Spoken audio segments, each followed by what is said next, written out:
job. And I love all of us for that. So, but Brewer is a dad. He took care of his fucking father when his father was declining in health. He fucking said, you know what? I'm taking my father on the road with me. So I said to them, Brewer's one of the funniest guys you will ever meet. One of the greatest storytellers. Stories he doesn't even tell on stage are some of the greatest stories you'll ever hear.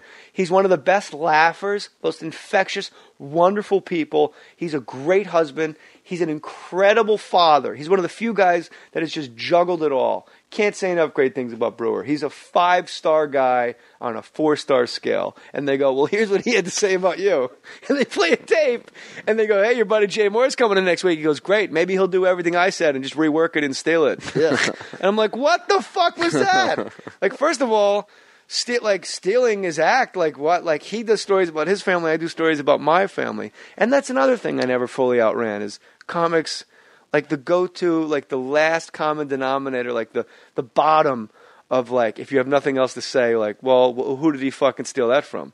And I never understood that either. Well, for you, though, it was well documented from yourself where you put it out there. I stole Rick Shapiro's act and I made a sketch out of it. This is all in my book. But what I'm saying, so you actually were one of the few guys who perpetuated that stereotype about yourself. But I thought me writing about it and getting it published was like the mea culpa, like washing my hands of it, and people going, finally, he just fucking admitted. But no. Well, I mean, probably, but it still was an admission. Also, used to, like, you know, people would come into the Boston Comedy Club who didn't have any money. You'd be like, Kevin Brennan, you know that joke you do about that? You do that much? I'll give you $400 for that. I did that once. I'm just saying, but it's Bailey, legendary. And it's never fucking left his goddamn craw. And in my defense, like, I told you I'll never lie to you on this podcast. You're listening to Mohr Stories. I'm with Jay Moore. We're at the Fake Mustache Studios.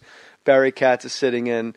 I'm his last client. We have a drinking game. Whenever I imitate a black guy, you take a shot. I think that could be good. We'll do that every week. That's fun. I love it. I think that game is tight, son. 8. Ben Bailey and I both had a joke about there's too many handicapped spots at 7-Eleven and at the bank. The problem was his was better than mine. Mine was like, what are the odds you're going to go to 7-Eleven and be stuck at the entrance behind 11 people in wheelchairs? Like, if there's 11 people in wheelchairs, that's Armageddon. And his was, if 11 people go to 7-Eleven at the same time, they're probably all coming in the same van. Way funnier. I love that joke. And I said to him, we're both doing this joke. Let me give you, like, mine's better. Yours is better than mine. I'll give you, I don't know, $100. We were in the stairwell at the Boston Comedy Club. I remember that. I didn't. And he said, sure. And then, like, 10 years later, he's in, like, New York Magazine going, I'll never forgive Jay Moore, that cocksucker, for stealing my fucking joke. I paid for that joke, you asshole. You paid more than $100. Well, yeah.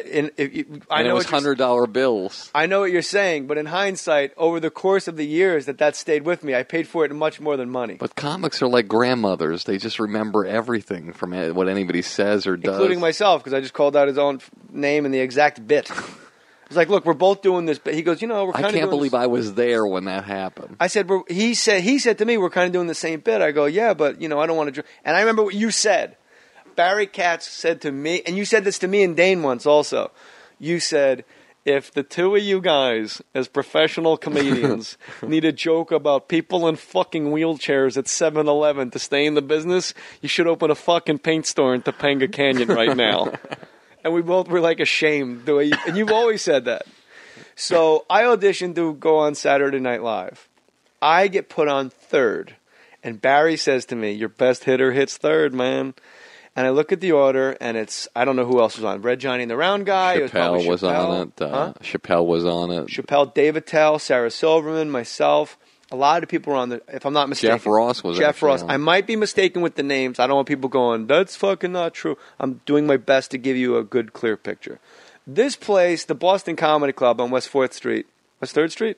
West 4th. West 4th. West 3rd, I'm sorry. 82 West 3rd Street. Yep. It was on top of an Irish bar called the Bagot Inn. But somebody had taken the lower part of the B off, so walking by it said Faggot Inn. And it was exactly like a ski lodge where the ceiling sloped down So at its lowest point was above your head on stage. You had about 8 inches of clearance. And in the back of the room, it was like 60 fucking feet high. You could have had a stripper pole. You could have launched fucking airplanes off an aircraft carrier in the back of this room. So I go on third. It's July. It is 108 degrees in Greenwich Village. One of those days where people are walking around like and do the right thing. They're just ready to fuck people up. It's so hot. Like, just look at me wrong. We're fighting. The doors have to stay open of the club. I'll remember this. And the air conditioning. Because the air conditioning on that only night was broken. Broke. It decided not to work. So heat rises, people. Picture this.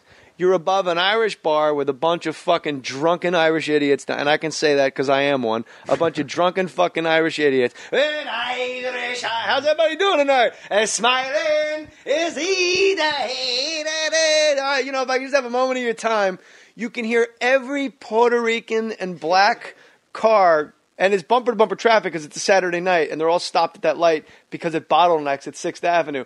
You just hear boom, knocking niggas off. I'm knocking niggas out. Yo, fa la la la la, coming with the rah-rah, rockin' beats, ga-ga, goo-ga, to yo mama. Like, you hear every guy's personal four-wheel fucking disco going by the club because it's only about 60 feet from the sidewalk to the stage. Correct. So all of those things are happening on the most important fucking night of your life when you audition for Saturday Night Live. Somebody goes up first, probably Maceo. Somebody goes up second. I don't know who it was. I go up third. And I do pretty good. I remember sweating like Mark Furman at the Million Man March. I only use that joke because it's incredibly timely and it's what's happening right now. And I kill. I do all my impressions. And in those days, I remember your closing bit. Andrew McCarthy. No. My closing bit was Arsenio Hall. That's correct. But no, I did Andrew McCarthy impressions, which is a visual. I love her, man. I did De Niro. I did Pesci. I did pretty much everybody from Goodfellas. Goodfellas wasn't even out yet. Raging Bull. Hello. I did all these impressions. Like the crazy, crazy impression train. Now, I kill. And comics will tell you if they sucked or if they kill. Cohen, this is my wife, Nick. Nick, that's Cohen. That's our baby boy, Meredith. We were gonna. He doesn't talk yet. We were gonna talk about him. We'll talk about him. I guess in episode 2. He's beautiful. My God, look at her holding him. There's something. If there was ever a reason to put this on Ustream, it's to see that woman walk out of that door with that baby in her arms, standing now under the Bougainvillea on the west side, as the sunshine and the fog simultaneously. Don't use that kind of language, please. Roll up the streets. Is that, you know what? That's 8.5. So I go up third. I kill. I'm in the back of the room. Barry Katz comes up to me and goes, "My God, man, go ahead." No, you keep. It's one of those things that you and I talk about all the time. It's like the World Series. Like Scott Brocious. Seize the moment. This is just to be on the sports part of the... Maybe we can be on comedy and sports. Scott Brocious is like a 240 hitter his entire life. He's a fucking ham and egger. He's on the Oakland A's. The Yankees get him. It's an afterthought. Who gives a shit about Scott Brocious? Well, in the World Series, Scott Brocious hits fucking 480, has 3 home runs and like 12 RBIs. All of a sudden, this guy is the World Series MVP. And Katz and I are always fascinated by guys that when the lights are the brightest, when it means the most, that's when you got to fucking kill it. You can kill it in the clubs all you want, but if you go into the audition and take a shit, who cares? You got to kill it right when it's there. As soon as that ball leaves the pitcher's hand, you better start your swing, and you better swing hard. So that's what I did that night, and I did very well. What I did not know, and I think Barry knew it, but he kept it to himself, is that after there was 12 comics on that night, after me, because it was too hot, and Marcy Klein does not suffer fools lightly. Marcy Klein needs things the way Marcy Klein needs things. And she's proven herself to be invaluable in show business and irreplaceable as a producer and as somebody that knows how to keep shit moving along. Get her whatever the fuck she wants. Keep her in the room as long as possible. I literally say goodnight. They beat me to the door. And Marcy Klein, Ryan Shiraki, and all the Saturday Night Live producers, they walk out muttering, "It's too fucking hot." Who's the asshole that puts this showcase together? Now, Barry doesn't tell anybody that Saturday Night Live has left. The entire audience thinks they're watching the lives of the next 8 comics 9 comics hang in the balance. So everyone's laughing like way more than they should. And when people are bombing, it's like way more uncomfortable than it should be because lives are literally on the line. But what no one knows, except for this fucking Jew motherfucker sitting here, you fucking stuttering prick, you fucking Jew prick, is that they fucking left. You could have told the audience and told the comic and saved people a lot of agita.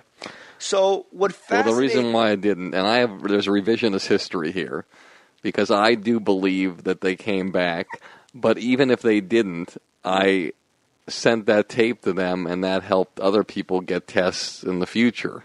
Yeah, tuberculosis test. The fuck test? What test? I'm getting heckled by my wife.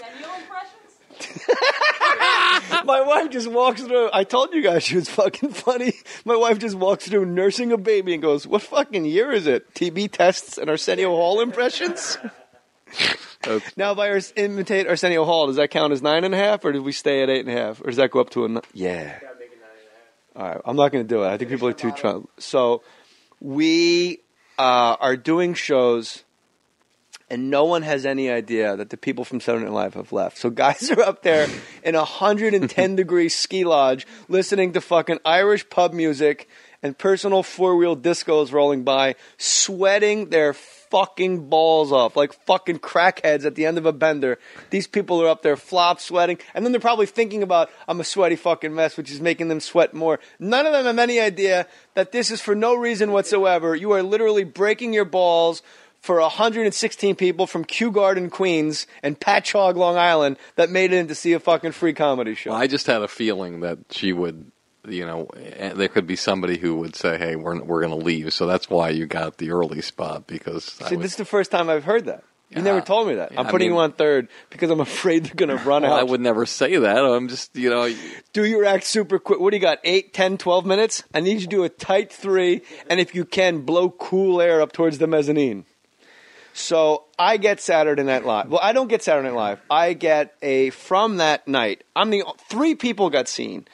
9 guys are up there sweating and flopping their cocks out, like breaking their balls for no reason. It's like the saddest thing in the world in hindsight, these poor people. I wish I could interview them. We should have a podcast with the 9 guys that broke their balls that night and never got seen.